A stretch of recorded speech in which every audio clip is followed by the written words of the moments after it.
नमस्कार बंधुगण मु स्वागत करछि मो चैनल को केते जण आम परंपरा आरंभ करबा। आज प्रथम प्रश्न कथारे अछि डैश बरसे नाही शून्य स्थान पूरण करंतु।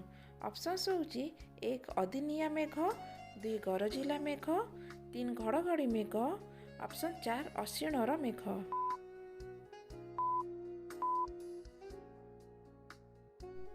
उत्तर होछि ऑप्शन 2 गरजिला मेघ। यार अर्थ जार कथा बड़ बड़ से माने कामरे किछि नुहंती। परवर्ती प्रश्न ज्येष्ठ शुक्ल पंचमी रे केउ देवतांक विवाह उत्सव अनुष्ठित हुए। ऑप्शन होछि 1 राम, 2 शिव, 3 गणेश, ऑप्शन 4 कार्तिकेय।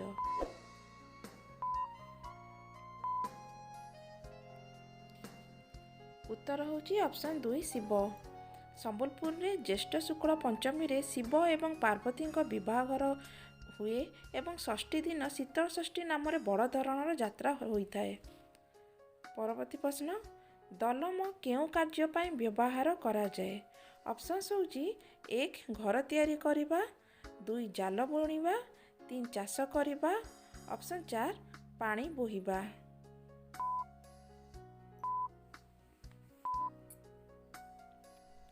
उत्तर होछि ऑप्शन 1 घर तैयारी करिबा। गाँ मानकरे चाल घर तैयारी करिबा पाई दलमर आवश्यक पड़ी थाए। परवर्ती प्रश्न गजानन केउ देवतांक अन्य नाम।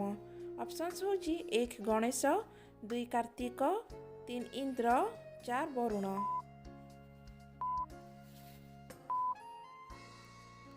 उत्तर होछि ऑप्शन 1 गणेश। मुहटी देखिबाकू हाथींक परी होइथिबारु गणेशंकर अन्य नाम गजानन। परवर्ती प्रश्न मुढ़ी मुख्यतः आम राज्यर केउ भागरे अधिक लोकप्रिय।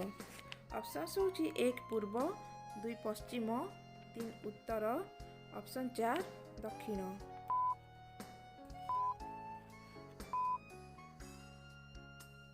उत्तर होछि ऑप्शन 3 उत्तर। मुढ़ी बारिपदा, बालेश्वर, जलेश्वर सेपटे मुढ़ीर चाहिदा अधिक थाए। परवर्ती प्रश्न प्रभु जगन्नाथ गज उदाहरण बेश केउ पूर्णिमा रे धारण करती। ऑप्शन होछि 1 श्रावण पूर्णिमा, 2 चैत्र पूर्णिमा, 3 ज्येष्ठ पूर्णिमा, 4 माघ पूर्णिमा।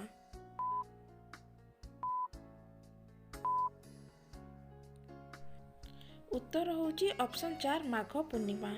माघ पूर्णिमा श्री विग्रहंकर गज उदाहरण बेश होइथाए। वरुण हृदय स्नानरत गजराजंकु जगन्नाथ कुंभीर कबलरू उद्धार करथिले। एही कारणर कुहाजे गज उदाहरण बेश। एही बेश दर्शन करी गजेंद्र स्तुति पाठ कले अपार पुण्य मिले। परवर्ती प्रश्न उमा बल्लभ कहिले केउ देवतांकु बुझाए। ऑप्शन होछि 1 शिव, 2 कृष्ण, 3 ब्रह्मा, 4 गणेश।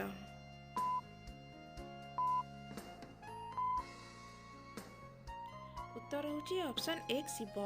पार्वतींकर अन्य नाम होछि उमा, सेतिलागी शिवंकु उमा बल्लभ कुहा जाए।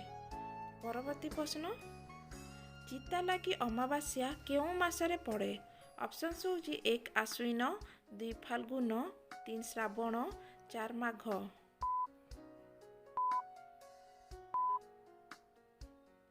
उत्तर होछि ऑप्शन 3 श्रावण। श्रावण मासरे जो अमावास्या पड़े से अमावास्या को चित्तौ अमावास्या कहा जाए। मान्यता अनुसार चित्तौ अमावास्या रे महाप्रभु श्री जगन्नाथ को सुवर्ण चिता लगी होता है। परवर्ती प्रश्न कदली पत्रर एक फाड़ को कौन कहा जाए। ऑप्शन होछि 1 अंगा, 2 मंगा, 3 खंगा, 4 गंगा।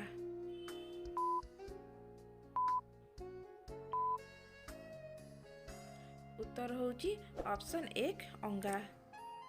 परवर्ती प्रश्न कंसा और पित्तल आदि बासनर कारीगर को कौन कहा जाए। ऑप्शन होछि 1 कंसारी, 2 पितुलिया, 3 गढ़ाली, 4 थटरी।